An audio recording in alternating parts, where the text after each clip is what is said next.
Hey guys, yeah, just doing a quick video. Um, yeah, I'll just show you some of the systems now. The weather's warming up. As you can see, it's blue sky everywhere.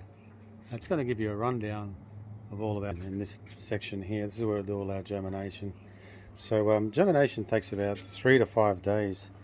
And I'll just show you in this one here. This one's celery, and this one's an Asian celery. It's a small celery, and you can see these ones are already coming up.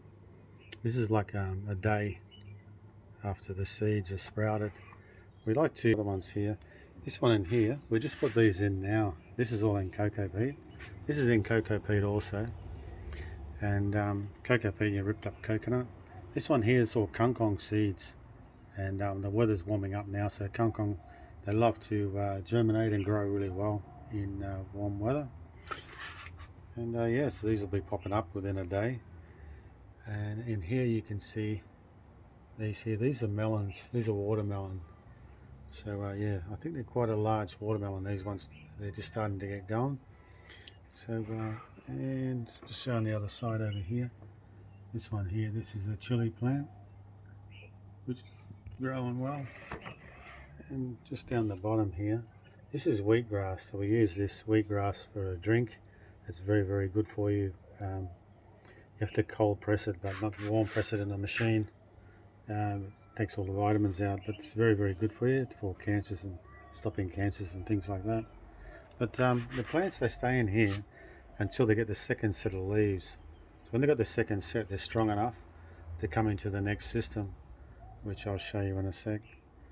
So there you go, guys. And yeah, it's all coming warmer weather now, so sun, it's just starting to get sun on it now in the middle of the day. It's nearly 12 o'clock now. All our systems have got roofs on them, but this system here, the water's a little bit higher up, and we put our plants in here after germination, after they've got their second set of leaves. So you can see in here, all in here, these are all bok choy. Now we put these also in foam, as you can see there. You can see all the roots coming through. Let's drop them in here. So there's plenty of water in here for them. And in here, so they're not getting too much sunlight all day, so it doesn't burn the leaves in this system. So this system here, they stay in here 7 to 10 days. You can see down the bottom here, these are kangkong growing here, as you can see. So in here you can put probably 10 plants, 7 to 10 plants in a net pot. So yeah, so it's a bit of a cooler system here, this one here. And yeah, it just gives them a chance to get growing, and yeah, just to give them a chance in life so they don't get burnt out like in the other systems. But I'll show you the other systems now. From here, this is 10 days, 7 to 10 days. This one here, guys, this is the NFT. This is the normal NFT, this one here. This is a lot larger than the other one. And so all the vegetables all end up going in this one. So you can see we've got the taller ones at the back there. That's all your kale, and we'll be harvesting that soon. And there's a mixture of lettuce in between as well, just to fill up the gaps. And we've got all bok choy along here, and along the bottom row here, well, next to the bottom row, these ones here, these are all basil, and they're coming along okay. And then down the bottom we have kangkong. So vegetables all go into this one here, but they can also go into another couple of systems, and I'll just show you this one over here. This is our Dutch bucket system, which is going really well. So things like cucumbers, tomatoes and melons, they end up going in this system. This system here, it works really, really well with all those. And with this system here, these buckets we use different to other Dutch buckets. Most of them are full from top to bottom, full of clay balls, but we don't do that here. What we do is we have the plants, as you can see here, just in the net pot with clay balls, and by having them just in the net pot, we can move them around. So if one's getting too much sun or something, or you want to move it to the other side, you can just take off the water line, move them around to another system, another Dutch bucket, and away you go. So yeah, you can see here this cucumber's growing really well, it's taken off. Now that's probably probably about 15 days old now, and you can see these tomatoes now. They're getting some tomatoes on them as well. You can see in there lots of flowers coming on. Got a bit of a variety of tomatoes coming. In here, these are watermelons. It's got their next lot of leaves, so we've put them into here. This here is also a cucumber here. I'll just show you around the other side here. These are all our tomatoes. And this one here, this is another cucumber. It's just starting to grow now. You can see it's just grabbing onto the string. I put these strings on this morning. We tie the strings down to the bottom of these elbows on the Dutch buckets.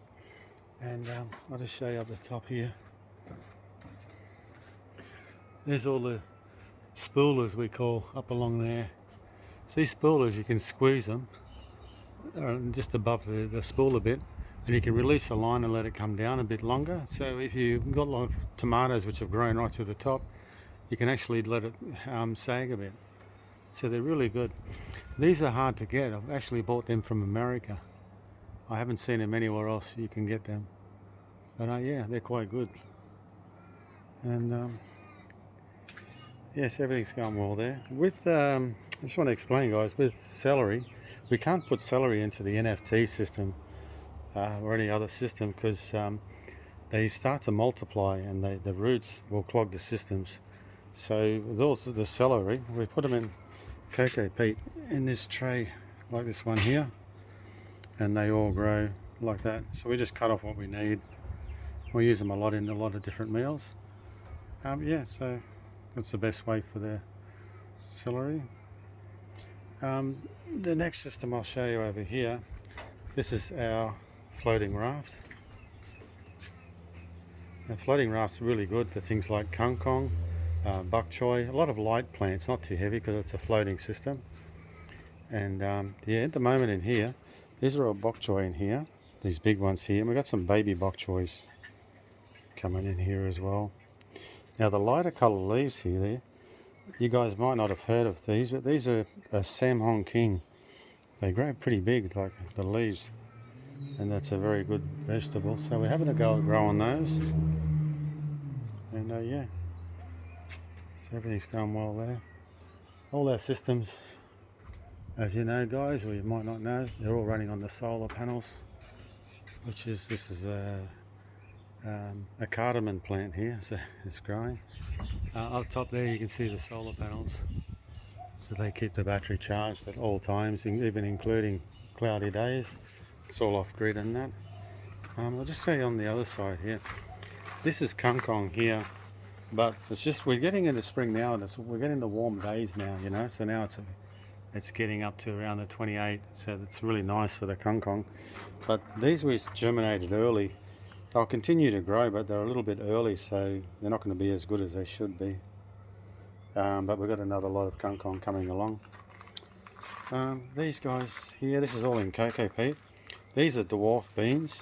Now these ones are bought. We don't buy many things at all, but we decided to buy these dwarf ones, as you can see here, and they're coming along really well. And you can see now there's going to start getting some beans on them. So they're going pretty good. In here, they're in cocoa peat. All these systems like this, which are not in a normal system, they don't have a pump. These all are leftover nutrients we put into these systems, into these standalone like buckets, and yeah, they go really well. Instead of throwing away all the old nutrient, yeah, we use it. Now these ones in front of me here, these buckets here, these here, the first two here, we've got turmeric growing in that. And then the next one here, this is ginger. So they haven't come up yet, we're just still waiting. And over here, these ones here, we've got garlic in there. So yeah, we just water them through. These are just all in clay balls. And yeah, they're going really well. You can just hear the systems, they're kicking in now. So I'll just show you over here, guys. Just lift one out here, you can see the water's pumping away. There you go. So it's always getting fresh water. So each pipe gets its own nutrient, fresh. It's not like it starts at the top and slowly works its way down. so the bottom doesn't get all that much. These are all getting in their own through this manifold up here, you can see. So yeah, this kale, guys, will be harvesting this sometime today. And yeah, very, very pleased. This here, guys, this is a plum tree. Now we've cut the top so it won't go too tall. It still looks like it's getting big. But yeah, we're hoping to get some plums out of it. This is hydroponic also. This is all in the cocoa peat. And it's got a mixture of clay balls mixed in there. Because cocoa peat alone can get a little bit too wet. And yeah, the plants don't like that. Not too wet, a lot of them. So yeah. So yeah, it's all growing really well. And along here, guys, this is a kaffir lime. We use a lot of the lime leaves in our cooking here. And this is growing really well.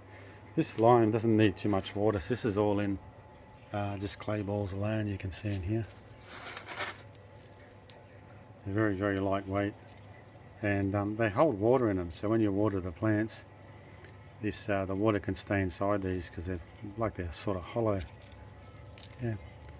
So yeah, this is growing really well. And this one here. And this one over here, this is our banana. This is a year old now. You can see there's new leaves coming on it. You can use the leaves for different cooking as well. And yeah, it's growing really well. This is all just in clay balls because bananas don't like too much water. So yeah, you can see, I just thought I can stand it up a bit for you. So you can see, so yeah, the bottom's pretty heavy because the amount of clay balls in it. And there's a couple of bricks in the bottom so it won't tip over in wind or anything like that.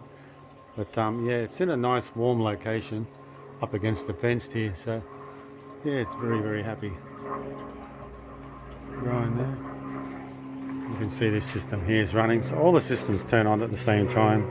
Just show you the water running here. This one's just like a miniature one of the other one. Has the manifold, but the water level is set higher in here for the little plants. That's the drain lines you can see there, guys. So you can take the end cap off here as well, and you can put a hose in there just to wash it out and put it back on there. So there you go, guys. That's germination right through to harvesting. That's how our systems work, and you can see it's a beautiful day. The sky is looking really nice. So there you go, guys. Yeah, all systems up and running. All running on an 80 amp per hour deep cycle battery. The solar panels, there's two solar panels running separately with two separate solar charge controllers. There's 170 watt and 150 watt. And yeah, I'll show you the solar charge controllers. I've got all different ones here, but I've disconnected the power tech, which is running the two panels together, and these two now are running, one for each panel. So you can see this is 13.5, and you can see the three lights are on this one. They're only PWM, but for hydroponics you don't really need MPPTs. I mean, they do work better. They do store the power better, but for the amount of power I'm using here, I'm not using a lot. The four systems are using 1 amp each, and they're only running for 10 minutes an hour for each hour for 8 hours a day. And yeah, on the side here I've also got a switch, you can see here. So it's running automatic now. You can see the lights on, and I can click it over the manual as well. So if I look at plants that are looking a bit dry, I can just put it across the manual. The battery, 80 amps, it stores a lot. It's a gel battery, and yeah, it stores a lot of power, especially when you're only using 4 amps. So yeah, we use very, very small, just down around here, guys, we use very small pumps, and that's what you need when you're running off solar. You need to conserve as much energy as possible, guys, so don't try and get the biggest pumps you can buy. If you've got a big system, of course you'll need a big pump, but when you're running separate systems like this, we just use the smallest we can find. So yeah, you go, guys. Yeah, everything's looking good. The sun's shining, and yeah, thanks for watching.